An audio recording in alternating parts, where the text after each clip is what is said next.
Isang napakagandang hapon po sa inyong lahat. Narito ko ngayon para sa update ng mga lotto result ng PCSO. Kaya naman, ihanda na ang inyong mga ticket para sa ating 2pm lotto draw ng 2D Lotto at 3D Lotto ngayong araw. Huwag na nating patagalin pa. Here's our lotto result. For 2D Lotto, the winning numbers are 18 and 13 in exact order. Pwedeng manalo ng 4,000 pesos pag nag-match ang iyong mga number in exact order. 2,000 pesos naman para sa Rambolito System Play.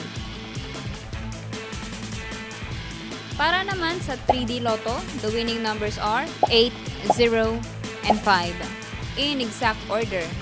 Pwedeng manalo ng 4,500 pesos pag nag-match ang iyong mga number in exact order.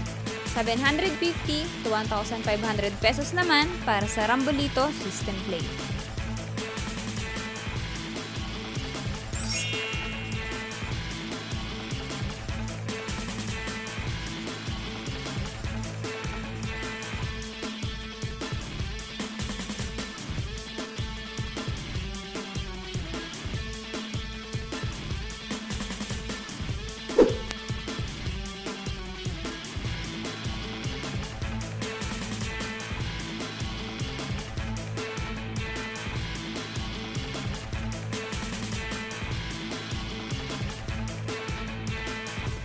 Po ay babala sa ating mga lotto players. Ang lotto ay live na binobola, kaya wala pong nakakaalam ng mga number na lalabas.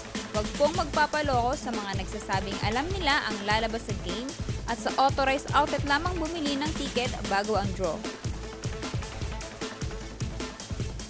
Para maklaim ang inyong prize, pumunta lang sa authorized lotto outlet pag nanalo ka ng umabot sa 20 to 10,000 pesos. For more than 10,000 to 300,000 ang panalo nyo, sa PCSO branch na pinakamalapit sa inyong lugar, pwedeng i-claim ang prize with 2 valid IDs.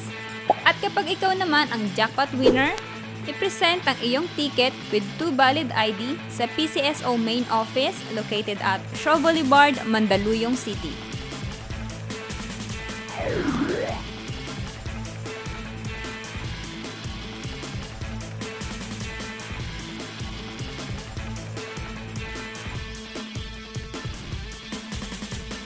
Congratulations po sa lahat ng ating winners at magkita-kita tayo mamayang 5pm draw ng ating 2D Lotto at 3D Lotto. Maraming salamat po.